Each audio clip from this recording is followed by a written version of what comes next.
Tala, qu'est-ce qu'il faut faire? Tozali ko benga bandeko ba kolie sebiso lilo ba ko uta musika.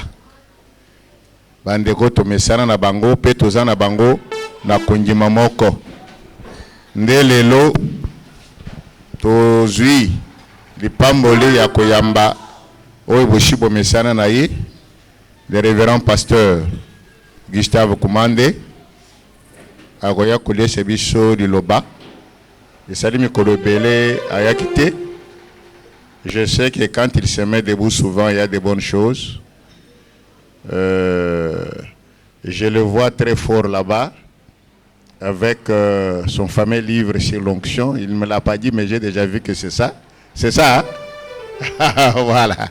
Son fameux livre qu'il a édité sur l'onction. Il va nous parler de la part de Dieu. Tant que ça kubenga pasteur Gustave tuzari kupete na zawi maboko.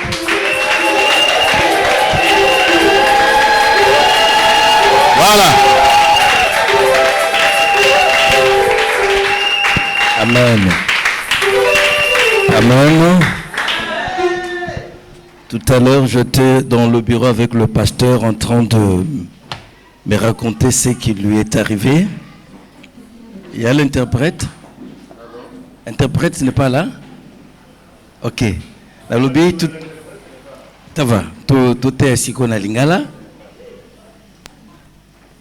La lobby, tout à l'heure, tous allés qui na bureau. Pasteur Koye Bisangai, ce qui lui est arrivé. Mais curieusement, pendant qu'Azoe Bisangai m'a mis sur les qui t'anga Nazolé là.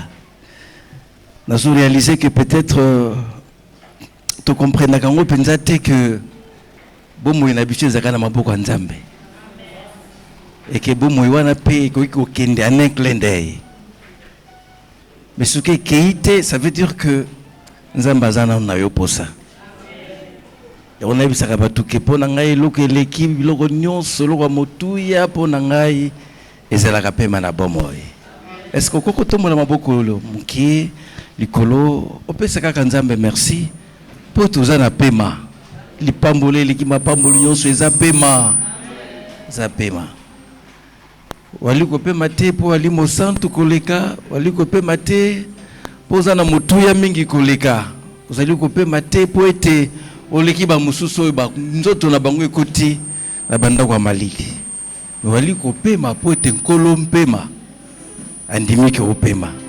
Est-ce que quelqu'un peut remercier Dieu pour le souffle de vie? Père, je te dis merci. Je te rends les actions des grâces. Je te magnifie. Je bénis ton nom pour ce matin. Seigneur, tu fais pour nous de merveilles. Merci Elohim. Merci El Shaddai. Merci Jéhovah. Merci Jéhovah Rapha. Merci le puissant de Jacob. Seigneur, que ton nom soit loué. Que la gloire te revienne, Elohim El Shaddai. Jésus notre Seigneur, Jésus notre Sauveur. Jésus notre Roi. Je bénis ton nom, Elohim El Shaddai. Au nom puissant de Jésus. Pendant que tu allais à côté les mains, la biso na Psaume 126, verset 3. Psaume 126, verset 3.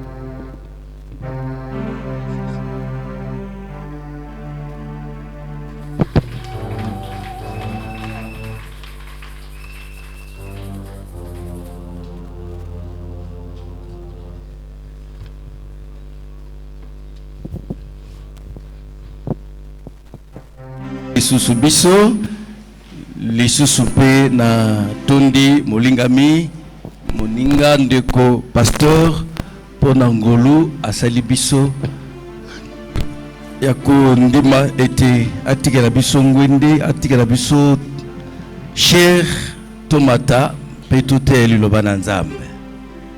Personnellement Nazali Nesengo comment on a été Moko na moko azali kondima été Nzamba Sali Ebolamo. Est-ce que Zana Mutumoko Nzamba Sali Ebolamo? Est-ce qu'il y a beaucoup de la colombe beaucoup? Vraiment. Gana uti la mobembo moko na uti musika na kendeki bipai wapi na bongola ki motema bipai na kutanaki na nkolo na mwamboka moko musika. C'était dans un village.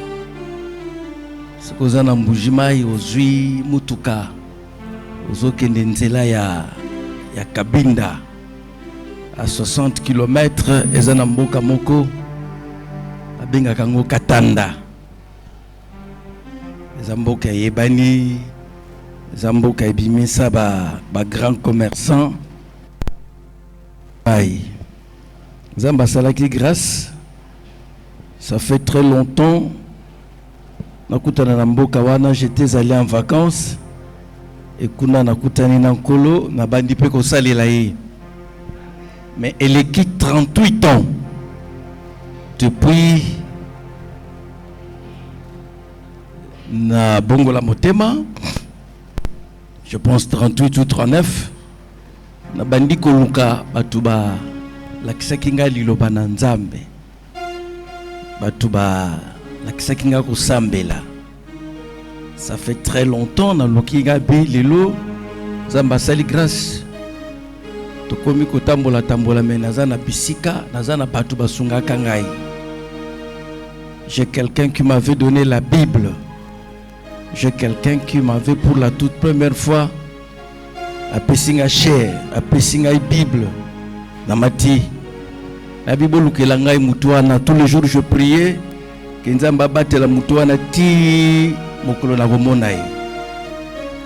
l'ai cherché pendant plusieurs années, mais en 2024, Nzamba salaki grâce.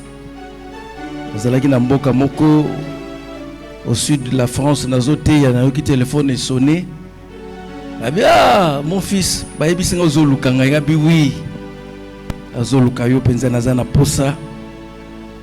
Ola kisaki nganzela vraiment malamu bozaka mibale webisoki mutu ala kisho nzela Nzamba asalelo bolamu mutu abengi yo tokendo sambela. C'est une très très bonne chose. Mutu wana ko négliger était na vie. Et ça fait 2 ans nazalaki kobongama, nazalaki vraiment kobongama. Et année oyo Nzamba asalaki grâce nakendeki mbujumai na moto na kiti eza musika nake na saleli Nzambe na moni ba ndeko basungaki ngai na yebisi bango bolakisaki nga nzela malamu lelo nakomi motei e bayambaki nga lokola mokonzi. Amen. Yango ndi na uti kuna Nzamba azwa lokumu na tongo na lelo na lingi to partager. Mais matin nanga mingi ezali ko kende na réflexion. Nana pour ça tumoko akanisa vraiment akanisa. Thème c'est Dieu fait pour nous de merveilles. Amen.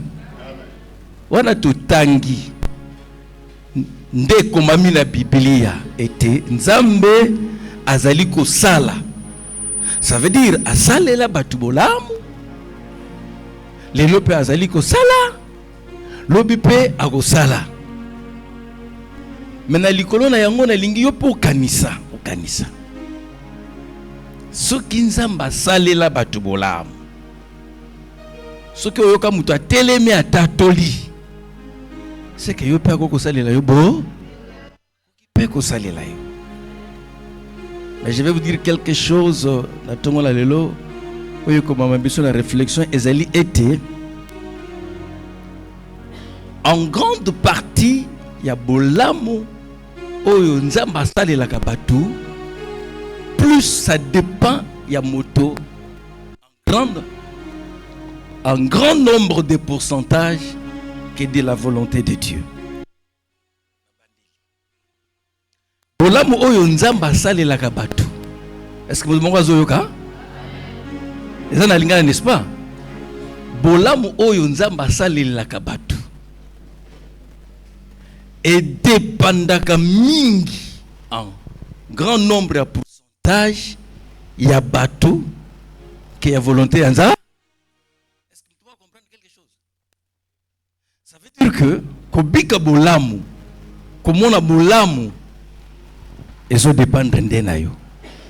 Ah, on a mené bendo kite. Ah. Kobonga na yo awa na se.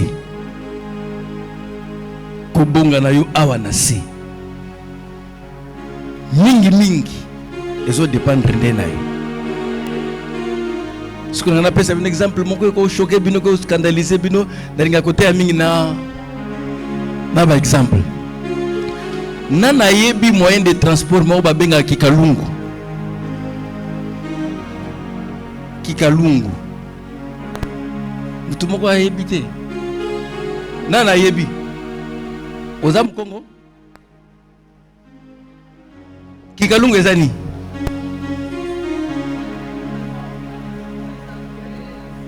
Ah, donc à quand ça boye bien côté. Donc boye bien ngo. Boye bete na nkolo maboko. Parce que yo boye bagam.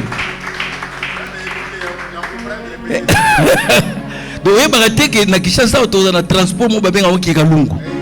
Ah voilà. Te mo qualité. Au contraire on defo yeba batu bafandi matadi kibala ndefo ba yeba. Mais pas pesi réponse.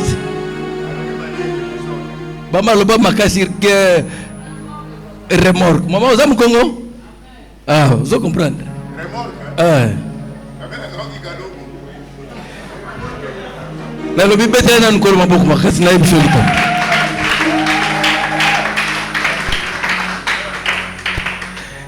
Kikalungu eli li bende wana oyo babendaka remorque, n'est-ce pas?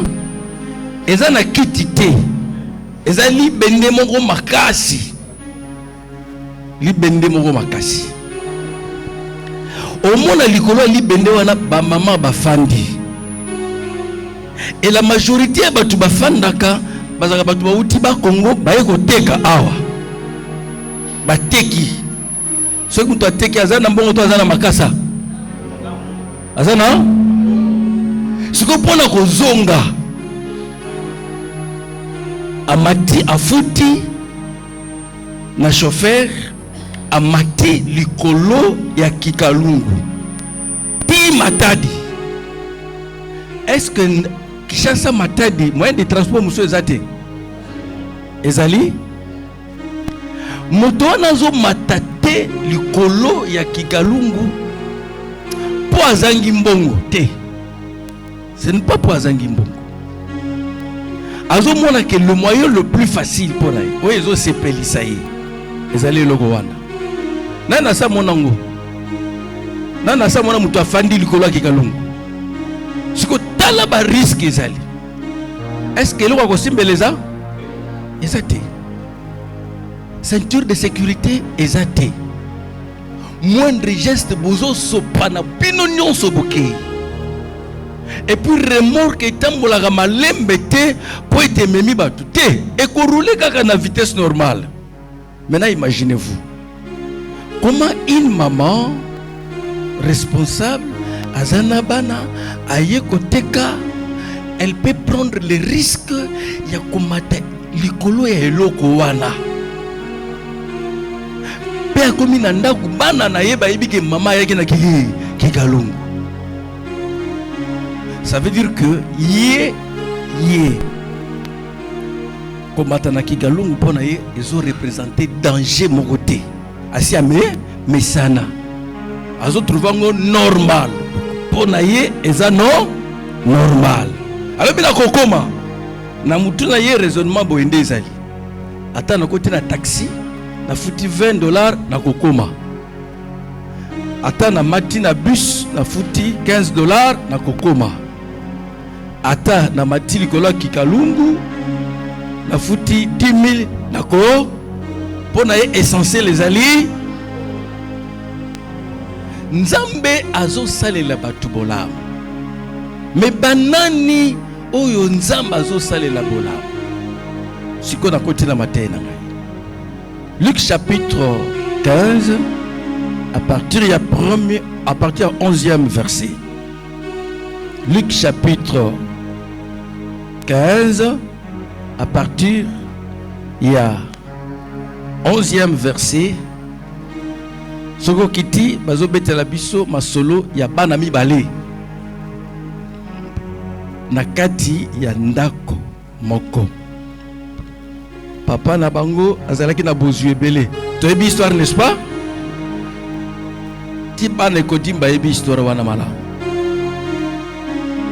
Bana na kati na ndako, papa na bozu ebele. Papa na bozu ebele. Est-ce que quelqu'un peut nous lire ça? Luc chapitre 15 à partir du verset 11. Luc 15. Bolanda malam Luc 5. 11. Oui. Jésus dit encore. Oui. Un homme avait 2 fils. Le plus jeune dit à son père: mon père, donne-moi la part de notre fortune qui doit me revenir. Alors le père partagea ses biens entre ses 2 fils. Zongela version otangi. Verset 11. Boyo kamalamu na lingi soki mutu moko bilinga na malamu alimbola. J'ai un verbe là que je cherche. Jésus dit encore. Oui. Un homme avait 2 fils. Le plus jeune dit à son père: mon père, donne-moi la part de notre fortune qui doit me revenir. Est-ce que mutu moko ko limbola ngona oyo to tangana na lingala? Mwana lobini na papa na ye.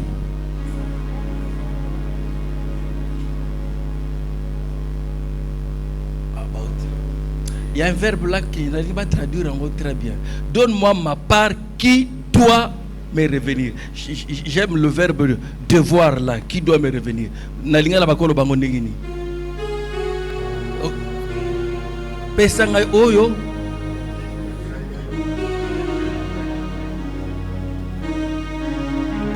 Edeni oyo. Ce qui me doit. Oyo eza yanga, oyo eza ponanga. Oyo endimami ponanga. OK? Tu peux continuer. Alors le père partagea ses biens entre ses 2 fils. Amen. Ce qu'on tangi histoire wana ti na suka, histoire eza Yesu nde mutazo beta lisese. Amen. Ezali lisese oyo Yesu azo beta. Na lingina bimisa eloko moko nde partage ya tongo na lelo o na lingi to réfléchir likolo ya bolamu oyo to tangi na Psaume 126 verset 3 que Nzambe a saleli biso bolamu mingi tozalekati na esengo nde likolo na yango la lobi likolo na bolamu na lingi moto nyonso a réfléchir. Amen. Na lobi boye esengelo yebake lokola asalela bandinga bolamu akoki kosalela yo pe akosala. Me bolamu oyo Nzamba kosalela oyo Nzamba asalelaka bato nde tina nde sika moboko ya mateya na ngai efandi mingi dépendaka na bato. C'est ça ce que je suis en train de prêcher ce matin. Amen. Pe na bakise lobi kobonga ya moto awa na se. Ça va vous choquer. Mais c'est la vérité. Kobonga ya moto awa na se mingi eza likambo mutu ke likambo yanza. Ah oui, c'est ce que je vais t'amener. Ça veut dire kobonga na yo awa na se. Peut-être au kondanaka batu mingi to mesani mingi to yebi makamba ba lien de famille ezali na yebi ba problème ezali na yebi. Mais moi je suis venu te dire vraiment ce matin que la clé de la réussite de ton épanouissement c'est entre tes mains. Amen. Oza matin batu balinga koyoka te ko réussir na yo awa na se. Je voudrais illustrer avec un petit exemple très banal, très banal. Très banal. Pasteur Nabino, nous avons sali grâce à la famille naie à Pessier universitaire mingi. Pourtant, le pasteur n'a pas tellement un trop grand salaire, non. Mais c'est au prix du sacrifice. Amen. Au prix du sacrifice. Je dois investir dans l'épanouissement de mes enfants parce que j'assure leur lendemain. Amen. Mais pasteur a dit qu'elle a été mon colomoko qui nous sale la moine un examen. Mon colomoko. Le pasteur prend ce qu'il a, il met à la disposition des enfants. C'est à l'enfant. Moi na yem de singeli akende atanga pour que l'obiaz à la moto. Est-ce que pasteur Rosso tanga la place à moi? Tété. Ça veut dire bakoki pe ko tchai makoki, OK, c'est l'aventure. Et ça là. Bakoki tchai makoki, OK, au katani. Alors ce qui yé tata azali kosala manso poite bana na ye. Mais à combien plus forte raison Nzambe à likolo tata na biso asatia nyonso na maboko na biso. Quitte à nous maintenant ya moto na moto ayeba qu'est-ce qu'il fait de ce que Dieu a mis dans sa main. Amen. Jésus a dit une phrase que bolobakango penza mingi. Jésus a dit une phrase bolobakango, tout est accompli. Tout est accompli. Botanga kango. Mais c'est la vérité. Qu'il a déjà tout accompli pour ton épanouissement. Il a déjà tout accompli pour ton bonheur. Il a déjà tout accompli pour ta guérison. Il a déjà tout accompli pour ton mariage. Il a déjà tout accompli pour ton voyage. Quitte à toi de t'approprier l'accomplissement par rapport à ton besoin. Il a déjà accompli ça.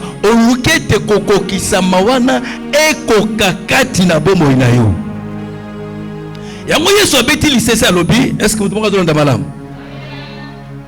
Parabole, histoire Mourier soit inventée à Betty pour la route. Le tata moko azaki na bana mibale. Tata azaki na bana mibale. Tata on azaki na bozumingi. C'est comme moko na bana leki. Mokolo moko aye pa tata na ye. Alobi papa na biloko nyonso ozaka nango wana na yebi ke nazaka na part nango na kati. Part nanga pesa ezalaka. Papa pesa nga part oyanga. Est-ce que vous comprenez? Pesa nga pas. Donc l'enfant en réalité, l'enfant ne demande pas, l'enfant réclame. Est-ce que vous comprenez? C'est ça le terme. L'enfant réclame, l'enfant ne demande pas. Tokoli mingi na kosengaka.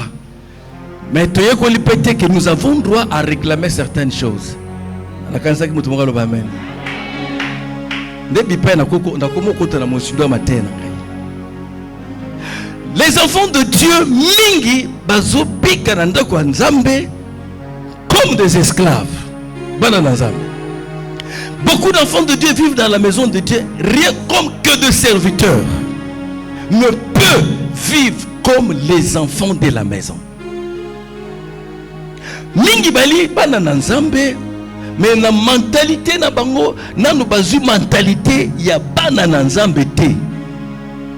Mutumunga betinga lisola lobi azako sala na stade de martyr. Mwana Kabila zaki ko beta bale. Il a un fils footballeur à Ekoliawa. Et chaque fois mwana attend ko beta bale, il se fait accompagner des gardes de corps. Ceux qui basali pose qu'il faut amener la maille, il leur donne à une autorité militaire. Vous allez la maille wanaya. Mon conscient Aéli et maille. Parfois vous pouvez penser que cet enfant-là est têtu, cet enfant-là, mais cet enfant-là a la mentalité de son père. Il sait que son père, quand il a besoin, il ordonne. Papa n'a pas ça, on peut s'aimer.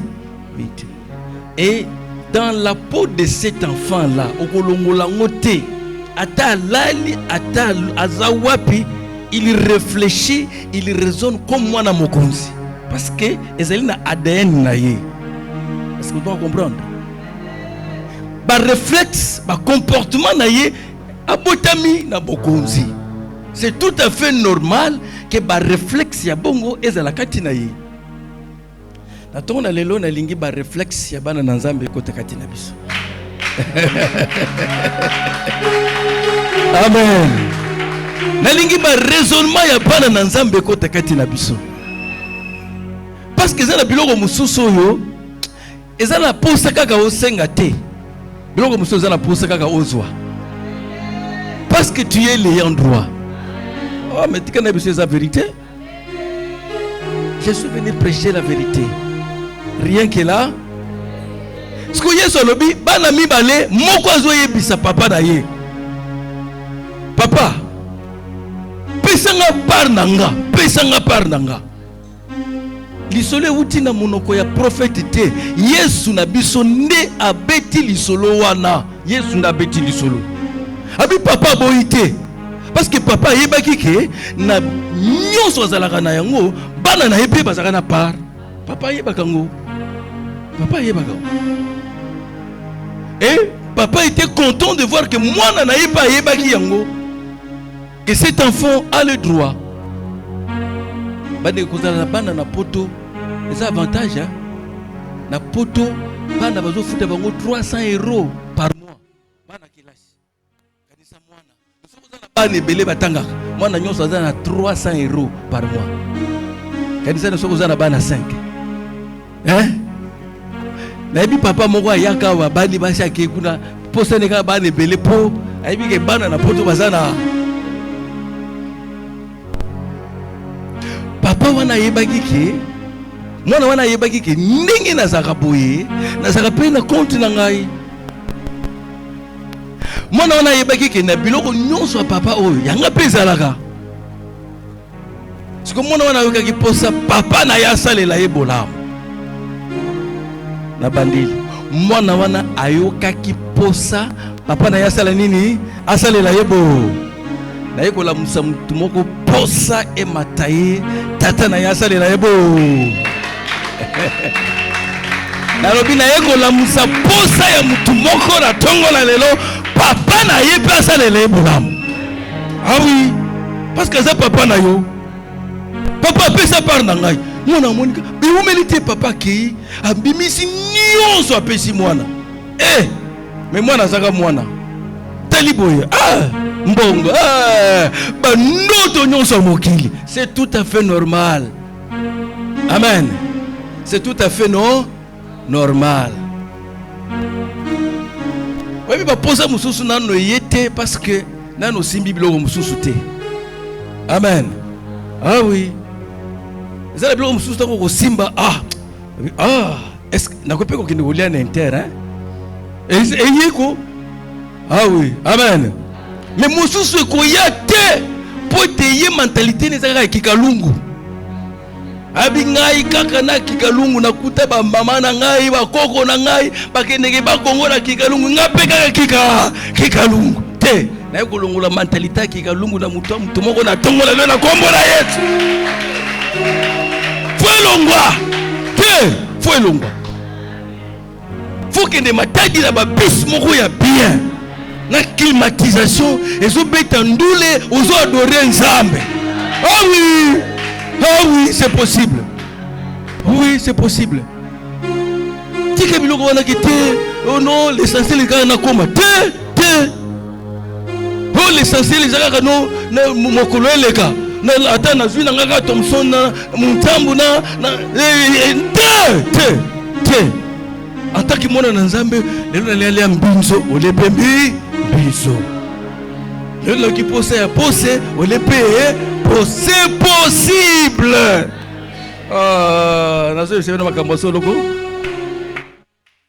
C'est comme moi la tango asi biloko wana na makali na bomwana nyonso lipamboli monene bana moko ebele la mbongo et troublé ye aki asakani titi asali bambiance papa lukela nga verset mo na zoluka de deuxième point na ngalinga na kota asali bambiance nyonso asepeli asepeli aza moto asepeli na BBC pe lisusu a BBC donc a BBC asilisi nyonso chapitre 15 solongwaki 11 nakanisi kita na setolo toyoka makambo na Nzambe.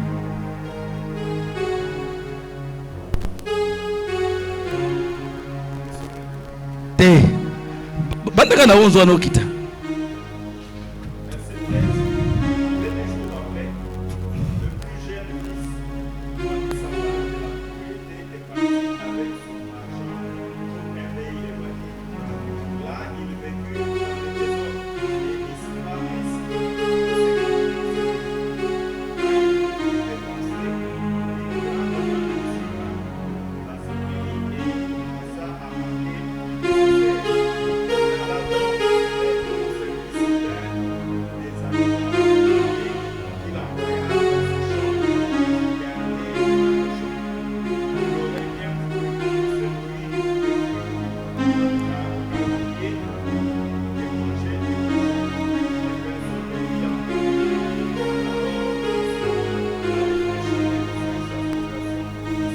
Amen, amen, Soukawan.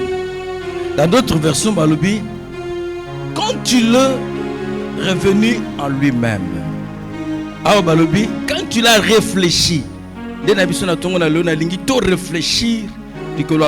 amen. Mais dans la version Balobi, quand tu l'es revenu en lui-même, ça veut dire quoi? Moi, la Zimbongo, Akei, nalingila zo basi ya mindele ya mukuse ya nalia boy na kota hotel asakani asali ba kokisi ba posa na yenyos sima nango mbongo esili atikali maboko pamba mboka musika mboka mopaya eloko kolia ezate akomi ko mandie akomi ko senga aluka musala boy azozwa te musala ayekozwa abana ko boko la bibwele pote biloko ya banyama akoka pe kolia nde musala azwaki atikinda kwa papa na bozwi azwi pe bozwi aye apebisi yango atikali pamba siko nzala azokoka lisusu te premier jour deuxième jour azokoka te biloko kolesa bangulu nde komaki bilei na ye tongo moko alamuki nde makambo na yebisa yo tongo moko mwana alamuki oyo ezanga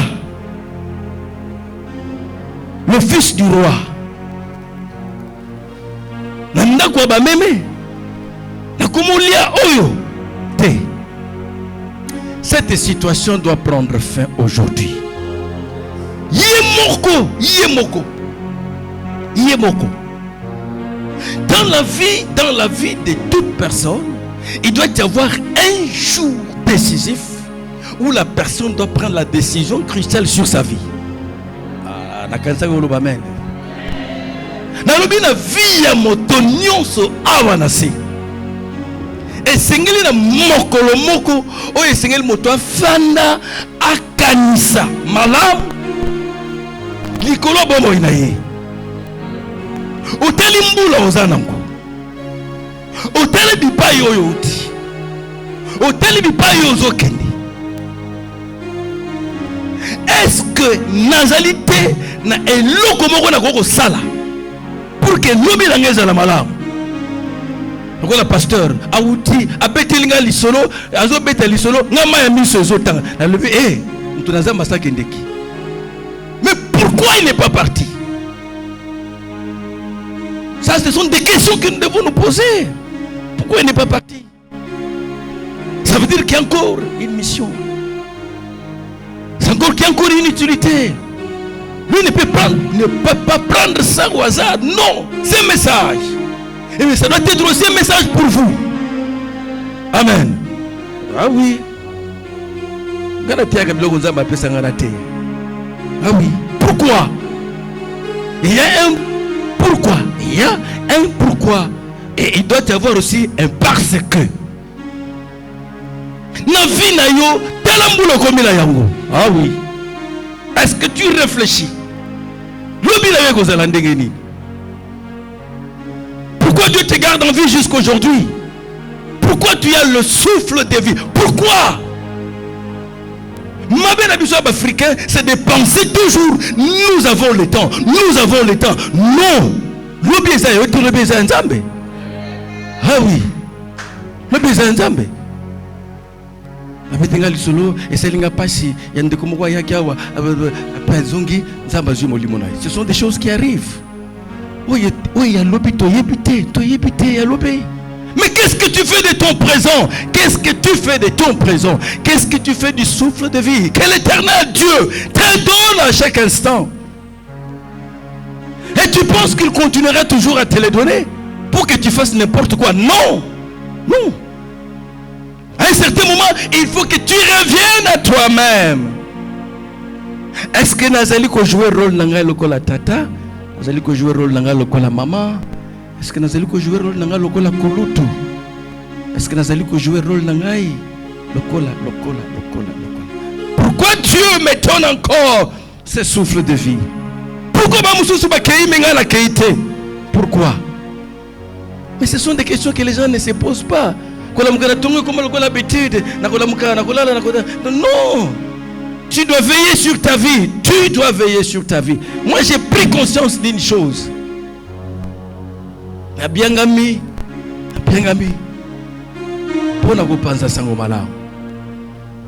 J'ai pris conscience de cela. Et je me sacrifie. Je prie nuit et jour pour que Dieu me donne toujours quelque chose à dire au peuple de Dieu. Ça fait un mois, chaque un mois, ça fait un mois, minuit nyonso na lamuki, na tikali na mabolongo titongo.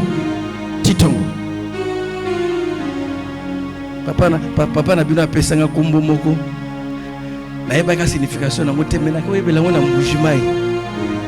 Abambanga sobriquet moko. Kana kanisa kesa ki sobriquet malamu betangu ba yebisika ngona mbujimai. Pasteur na ngende kombo apesanga. Pasteur na bino apesanga kombo Paul Masambila. Quand Masambila, vous connaissez? Nana Ebi Masambila. Nana Ebi Masambila. Masambila za losambo. Ba prière.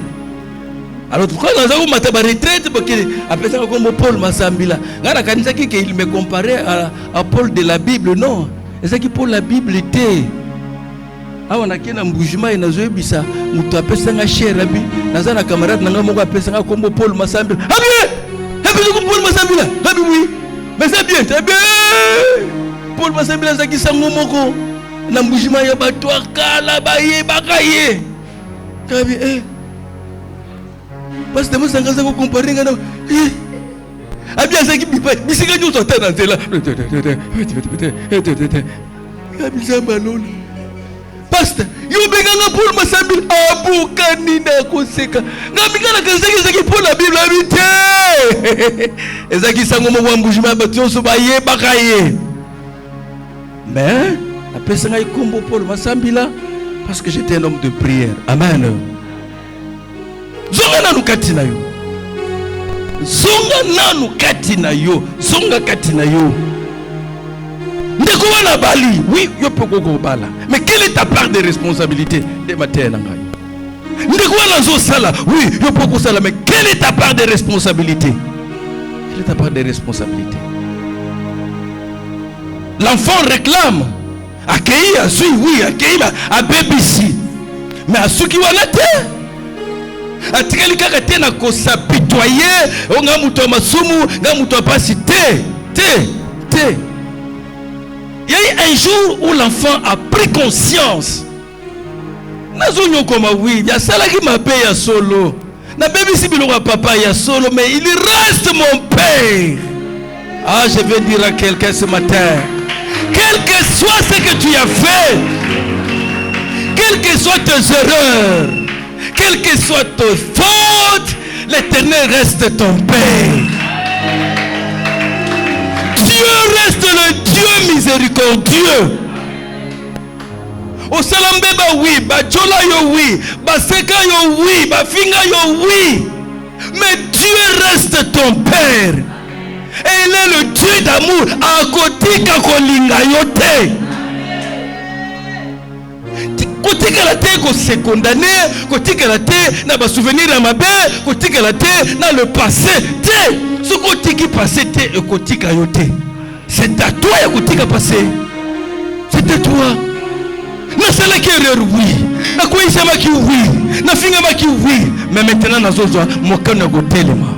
Na nabisa mutu mokazo mokano ya kotelema na tango na lelo. Laisse le passé derrière toi. Laisse les échecs derrière toi. Ba échec ya batu mususu ekomela ba komisa yango escalier et pesa bango mateya po bakende liboso. C'est pas une raison ya kotika la wana ko secondanaka ko se culpabilisaka ko talaka. Tiens, Dieu est mort pour toi sur la croix pour que ton avenir soit assuré. Moi la moki asu mokana le te mabe oui na salaki oui. Mais mon père reste encore riche. Je sais que il m'aimera. Moi, j'ai une décision à Tiki Biloro Nyonso. Ça, c'est ce que j'aime.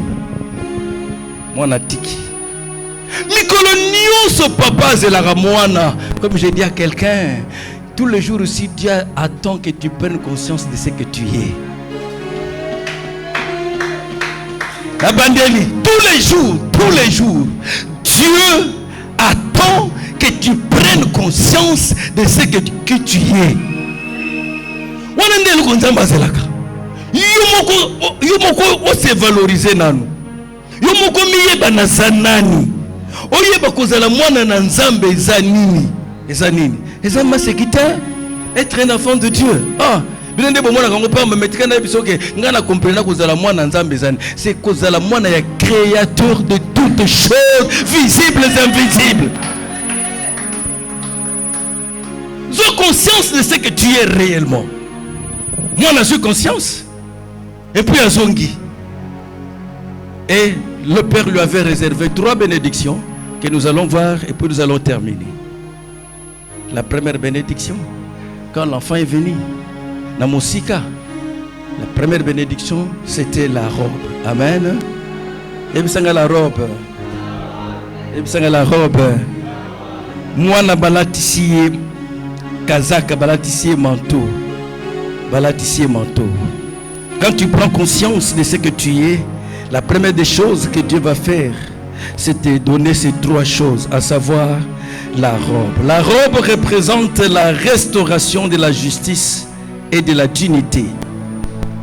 Dans Luc chapitre 15, verset 22, mais le Père dit à ses serviteurs, apportez vite la plus belle robe et l'en revêtez. Alléluia. Le fils était revenu dans un état lamentable. Ses vêtements étaient sales, déchirés, et portaient les traces de son péché, de son humiliation. Mais le père a dit à ses serviteurs, apportez-lui la plus belle robe. La plus belle robe, c'est la restauration. Et Dieu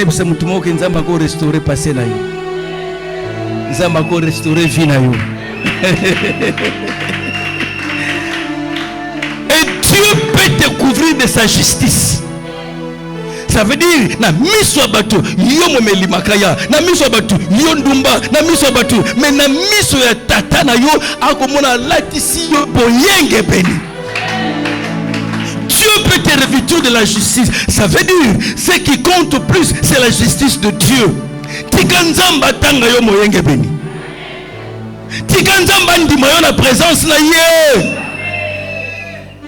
Zongela nzambe na motema na yo mobimba. Prends la ferme des décisions de revenir à lui de tout ton cœur, de toute ton âme et de toute ta force.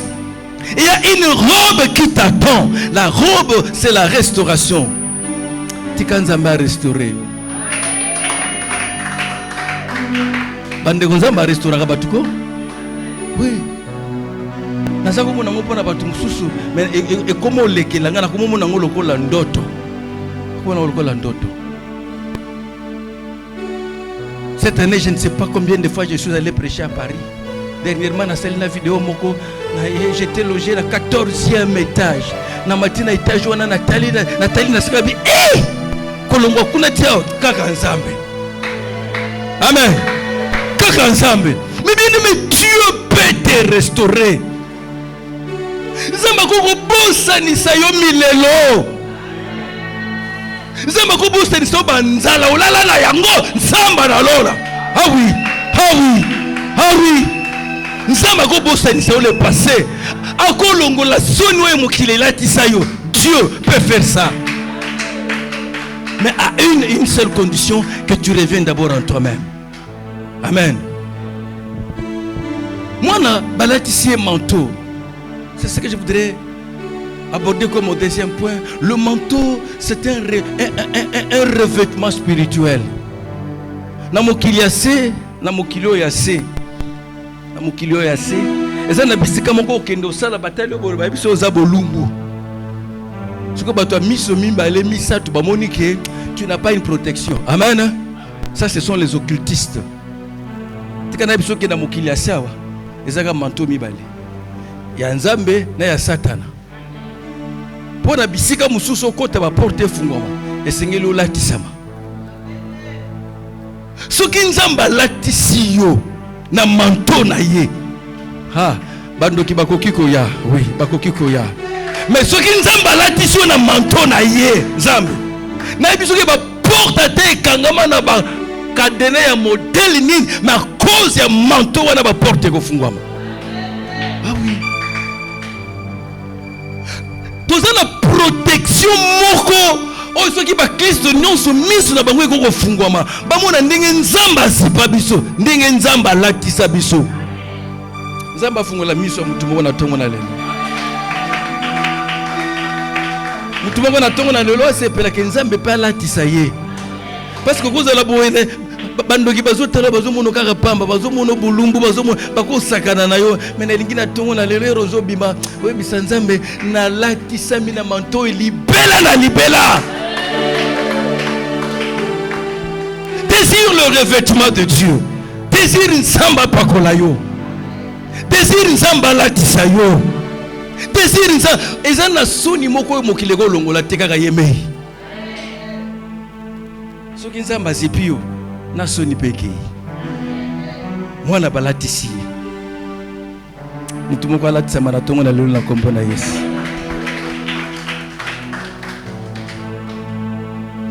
Soki mwana wana azwa ka décision te bele timo ya lelo azali kolia kaka biloko ya bangulu. Amen. Eloko latisi ye robe eza papa na yete. En réalité, il a tissé robe ezali mokano oyo azwaki. Yango na bisaki bino ne bandelike ko bongo ya mutu ezali c'est pas ya mutu ye moko. Eza na ba décision moko foza ozwa na vie na yo. Foza na tongo na lelo. Eza na banzela mususu efo ekatana na tongo na lelo. Eza na baninga moko efo tika na tongo na lelo. Ah soko moniki oza na posa bolamu. Ah oui. Eza na banzela mususu il faut pas fréquenter. Amen. Ah oui. Ah oui. Eza na ba décision mususu fozo na tongo na lelo. Soko lingi ke nzamba latisa yo oui. Soki mwana wana sepela kaka na kolia biloko ya bangulu.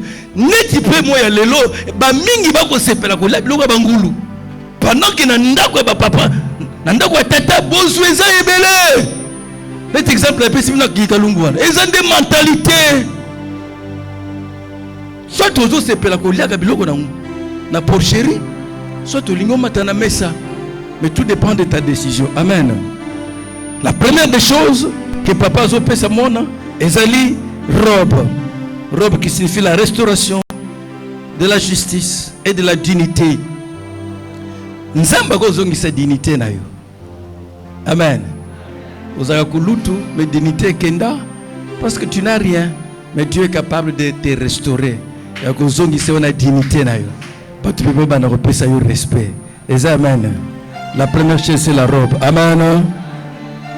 Et la deuxième chose que le Seigneur, que le papa donne à l'enfant, c'est l'anneau. Amen. L'anneau ou le sceau. L'anneau représente le rétablissement de l'autorité. Mettez-lui un anneau au doigt.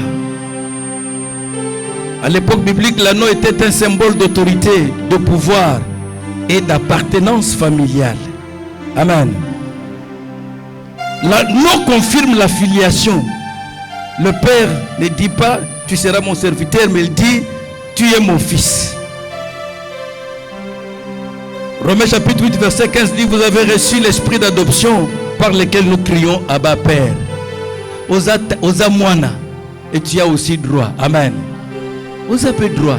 Et mon nom kaba congolais ba makambo moko sala ngapa o bateka ka Kongo batika ka Kongo bakabola mbongo bateka Kongo na nani pe bakabola mbongo okende wapi bola munde pa na bino. Amen. Mais je viens te dire ce matin que yo posana pa na bino. Chez nous, c'est auprès de notre Père. Amen. Tu n'es pas un étranger, tu es le fils. Il faut tambolaka ou se sentir qu'il n'y a pas de mwana yaza. Est-ce que moi n'azambe moko azali? Il faut le connaître écota siko na mentalité na écota. Il faut le connaître écota au kota mola bipa nyonso ozo miyoka. Naza mwana nza. Est-ce que peut kakango? Hein? Siko yoka kango ndeni no banga ka bandoki. Timo ya lelo. Ya onde likambuko. Siko ndoki oya zakati na ye satana. Yo oya zakati na yo kosi na yuda. Elombe mobali. Elombe netumba. Siko yo liboso bandoki ndenge olengaka. Ah! Na kene kina chela na 2001. Papa moko zo futela quelque part. Papa wana pe serviteur de Dieu. Mwana bailleur ndoki. Batonzo baye baki. Petona kola mukana tonga seli menace. Na kolia oyo. Tuwana zo bisa akolia mwana ya locataire. Locataire wana sa mona petit wana sala ba dégâts. Oki locataire al mukela to papa petit nanga kosala bongote na kosombela ko bif. Ah! Serviteur de Dieu. Azo bondela ndoki. Baliate. Gabi petit wana zaki vrai chora. Ako lengi sebela la mukela tonga na kosala pagaille. Obo to bazo lenga gabi. Ah! O pensa bandimité. Sans toi un enfant de Dieu. Amen. L'anneau, c'est comme le passeport, c'est comme le visa. Quand la bazala qui peut signer un document avec les sceaux là, à Noana. Tant que Nzambazo latissa, ça veut dire que bazo restaurer autorité ya mwana. Amen. Nzamba pesa moto nyonso awana se une parcelle d'autorité en ce qui les concerne dans certains domaines. Mais kozanga koyeba na biso nde salaka ke to salelaka autorité wana te. Na comprendre loko moko. Mikolo so na koti ambassade pour na senga visa. Nazo kota avec le parlant langue. Abindenge nazo kota wa, nazo bimaka na visa. Nazo réclamer ko na mutema reshita rama shekemere rabasa na koti boyo na bimina yango. Amen. Mais à ce moment na yebaki makambo yo te. Ezambe na ka pensa ezambe makambo mususu faut réclamer yango.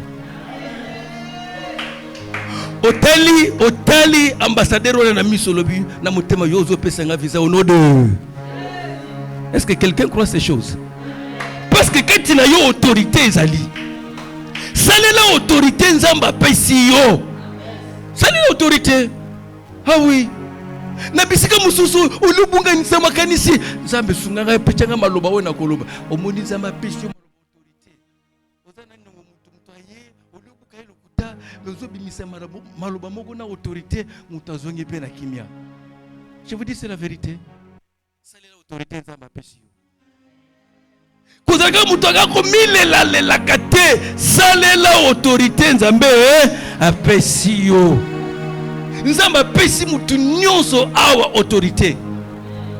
Mais ya yonde osalela kate. Ya yonde osalela kate. Nde makamana ko ebise na tongo. Eloko misatu poto sukisa balatisi sapatu. Balatisi nzamba ko akoki ko pambola ko tambola na yo. Nzamba koko kotisa yo na destinée na yo. Na bisa mutu moko okufa te soki makolo na yo enyati nanu te bisika nzamba bomuselaki yo. Soki ba mususu bakufa ki me yo te. Yo faut matambe na yo ebanda kokota na bandako ya bakoko na yo zo kota boy. Faut kota. Yo il faut kota. Il faut makolo no penya tabisika moko lobi ce qui peut bango banya tanga pe na nya. Makolo na yo kota na ba bureau moko ya okota lobi nzambe na pesi le coup. Dieu est capable ya ko sala lo pe bolam kokoti so na destinée na yo ndema kamana ko biso na tongo na lelo. C'est possible au nom de Jésus. C'est possible. Ce qui banguna bayaki pour ba compliquer banzela na yo na tongo na lelo na kombo na Yesu Kristo. Nzambo uzali ko salela ata mobulu na kana bango banzela na nyonso efunga mo nom de faut qu'on a destiné na yo. Mais pour terminer, qu'est-ce qu'il faut? Le changement de mentalité. Ce qu'on a zo suki sana likambo ya pasi. Tango bazo sale la fête oyo na mwana ya suka kulutu azaki wapi? Kulutu akendeki ko liesa bibwele na zamba. Le fils aîné c'est un fils docile, mwana malamu. Atikala ko sala ta mbeba ta morote azaki na zamba. Tango azozonga ayoka kuna mosika ndule bako bete bako yemba bako bina abengi si serviteur na nini epa na biso. Musique ngoma kelezoka teleki na yo abungaki lelo azongi amonani papa organiser fête monene kulutu asiliki akoti na ndako ekota la papa yoka sikoyo losambo ya kulutu papa oza injuste hein, papa mikolo nyonso nazaka na yo awa na bampate nyonso nga mutu na lesaka bozu nyonso nga mutu na lukaka tongo nyonso nazokende zamba nakolesa bampate na papa ata mokolo moko te otikala kopesa ngai ata pate moko nalia na baninga na ngai. Papa oza injuste. Est-ce que papa nazaki injuste? Loka siko réponse à papa. Kulutu mwana na ngai liboso osalinga pasi oyebaka teke biloko nyonso oyo nazaka nango ezaka ya yo. Ça veut dire mwana wana tikalaki koyeba te. Amen. Mon santo azalaki lokola yo ozali mon santo kobanga nzambe nde kozobanga nzambe mais ozokelela ozonyokoma parce que oyebi ba droit na yo te, parce que oyebi ko réclamer yango te. Et là, comment vous avez supplié? Ce que vous avez supplié, vous supplié banda tongo ti pourquoi? Ce que vous avez retraité au siliso baki si mususu yoka kolela na kolela. Mais au tikala koyeba te que tu as aussi des droits que tu peux réclamer. Tala mateya na ye koyebi so na tongo na lelo qu'il y a des choses aussi qu'il faut réclamer en tant qu'enfant de Dieu. Makamne koyebi so yo ezelinko ba ete il faut mentalité na yo échanger. Tu dois te considérer comme l'ayant droit. Tu dois te considérer comme l'ayant droit. Sinon, tu okobando kende kaka na matadi na kike na kikalu. Lelo na yeko longo l'esprit ya kikalungu na mutu na yo. Tu es enfant de Dieu, tu es l'héritier, co-héritier de Christ. Biloko nyonso ya tata ezape ya biso. Na yebisaka bino likambo oyo mbala ebele pe na kozongela ngo lisusu. Na lobaka ngo nasali constat depuis que je suis dans le Seigneur que ba maman babanga kanzambe kutu ko biso ba pasteur. Webi que ça sonne. Parce que webi que ça sonne. Ah oui. Siko ko sala kanga pasi na ko banga nzambe wana. Na bo santu wana. Bo kindi na lola kaka boy. Kaka na milelo, telo seli kinga boye, yo seli kinga boye. Yo pensa nzamba komona yo, nzamba wana zo bombali na yo. Yo nzamba komona kaka kolela na kolela. Mais bo santo mo ebite que c'est un pouvoir que tu peux aussi exercer. Akasa maman moko loba amen. Nazo te bino ba vérité. Siko ya bino bo santo wana bo kondi nango na lola kaka boye. Ngande na komo yoka na boye binaza nango mikolo na komi kolela nzambe komisa ngali susu mo santo koleka parce que bo santo na boye bisoke sangani moto ezopela ala kanza koloba amen. Siko bokende na lola te kaka na bo santo ya pamba te bo santo wana fongolela bilo ba po. Est-ce que mutu moko alobi amen? Est-ce que mo santo moko alobi amen? te. Ba papa pe na yebi ke bobanga kanzambe. Amen.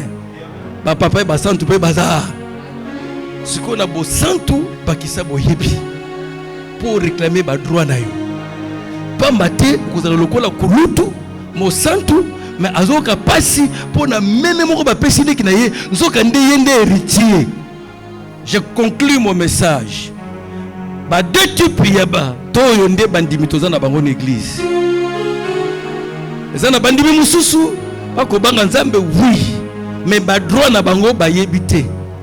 Bako salela ngote. C'est comme ça qu'il meurt dans la misère. Ba mususu kutu bazo kufa ni tunoka pasteur moko akufa ki akufi na mbasu babwake li mbasu. Ah, est-ce qu'entre nous est-ce que c'est possible? Mais ça l'est mis. Mais c'est légère. Il y a mon sang tout mais il y a droit na yete. Ce qu'on y a droit na yete mon goura ko sakana na yo. Vous pensez amen? Ce qu'on y a ko salela ba droit na yete ba ko salela yango. Na mutu mususu. Mais na tongo na yo na ko yebisa yo. Oza mwana na nzambe réclamer ba droit na yo près à papa na yo. Oza na droit ko bisa papa mbulo il faut na bala. Est-ce que na kasa kinde ko mo ba amen? Papa na nina c'est le voyage. Ndenge pasteur alobi ngapela ko kota na ko visa au nom de. C'est possible. Je termine par vous donner un témoignage. Na tei onction mingi na tei. Ribono bifona ko mape. Po mokolo mususu ina zate batu bataka nalinga ko koma mingi. J'ai écrit un livre. Na bundi baye na imprima wana kokiti. Ezana masanganza mapesa ngai. Oyo na kendekeso na tei, je me sens chez nous. La première c'est celle-ci. Je vous dis la vérité. Ah oui. La deuxième, c'est de mon ami, pasteur Moïse na Mokali. Ce qu'on a fait, 3 églises na Europe. Mokolo moko, nazana motei moko, église wana, na episi na komi livre moko sur l'onction. Mais nazulu kandenge nini na publier yango. Ah, pasteur. Nga na ebi pasteur moko, azaka na monde wana imprimerie. Est-ce que continue la une version PDF pour tenir koka kotanga yango na tindeli atangi atindeli pasteur wana na Paris pasteur atangi oyo il faut akena ngoti na Amazon. Amazon c'est la première maison mondiale, la première maison mondiale d'impression et de vente. Amazon est autre biloko dans le monde entier. Le pasteur me dit, papa, il y a mes livres en Amazon. Nathalie Amazon. Ah, la grande histoire aux États-Unis. Non, papa, il faut livrer tout. Mais il faut tout cela en Amazon. Na quel côté à quelque part. Oui, ça, comme la robot, ça n'a jamais na vie nangai. Na quatre église, na ebisi pasteur leka pasteur. Pasteur Alekia ne bocha kiti simanai na sakoli likola pasteur wana ko ya fandi likolo na kiti nzoka nde pasteur wana zalaki na retraite ya pendant 1 mois lo sambo ne zalaki ke nzambe na lingi osala na ngai ndenge osala kana pasteur Gustave yoka mtu azo sambela bon iye kuna nga yawa siko nzamba longoli nga na kekuna na komi na église na bango adomaka na pointer na bipusa na wapusani na sakoli na mutima na bi naza sûr que nzambe a répondre le sambo nangai na pourquoi pasteur azoyi bisaya lobi pasteur Gustave akenda kola le pande ko na ye mais kuna moyen zate est-ce que koki ko pasteur te aya kolala na ndako na yo po lobi azo transport azonga Belgique aya na kena ndako papa wana pasteur apesinga chambre butumo beba nzambe pourquoi omeminga na ndako nzambe abisinga na memi yo po mosali nanga yo sambela ponai tongo papa wana ya la musingai toko tena bilo toko papa fukami abandi ko lela baba ngai nelingi nzambe na yo baba abiti nzamba sa lobela kinyo na tumbali maboko pasteur akoi alamuki na bisi nzamba lobi na bisi na komi livre moko mais nazana makokite alobi tindelanga na une version électronique pendant qu'il y a une version électronique. Saint-Esprit qui le papa wana. Abimi akeko sembela pona mutu akuti paralytique moko atele maboko paralytique a telemi. Ah! Hey! Papa je t'envoie tout l'argent. Atindi mbongo. Da imprimer livre.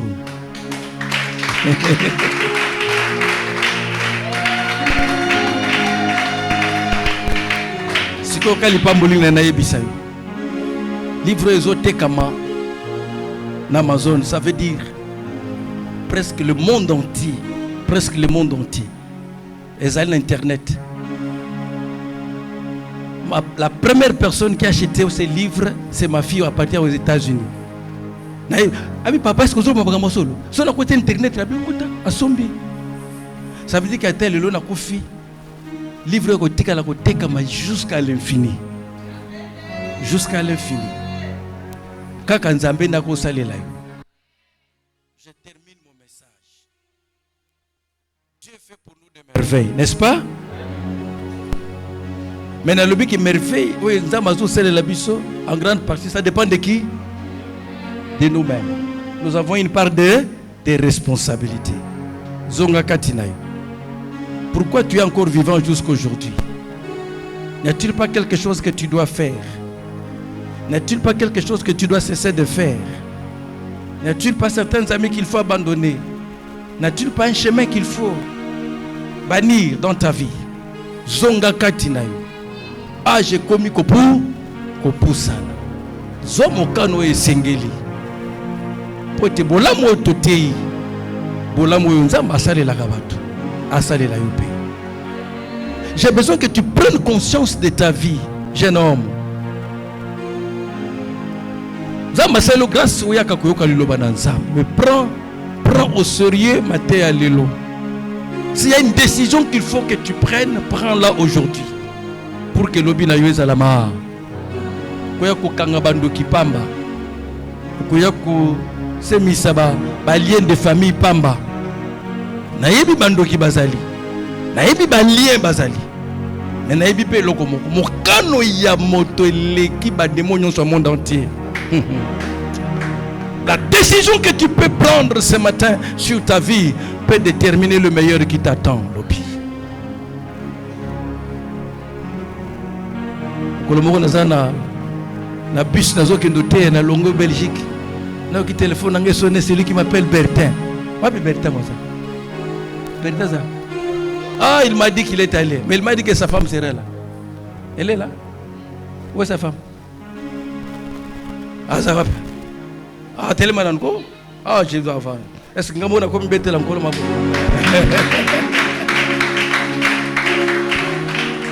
Vanda ma fille. Le jour que tu as couché, la zone que nous t'es. Ah, ça m'a ça malam hein. Ah, ça malam ko. Aux autres en Belgique, aux autres que nous t'es en France. C'est Dieu. Bandana nous que nous t'es à kuna. Moko zelo bando qui ne peut musika.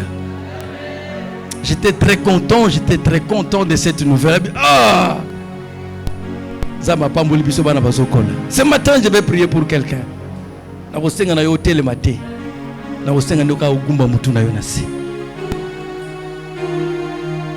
Dieu fait pour nous de merveilles. Dieu fait pour nous de merveilles. Et il peut faire de merveilles encore pour nous ce matin. Et il le fera encore. Dieu est merveilleux. Dieu est merveilleux. Est-ce que vous pouvez nous en merci? Est-ce que vous pouvez Est-ce que tu peux remercier ce Dieu s'il t'a parlé ce matin? Est-ce que tu peux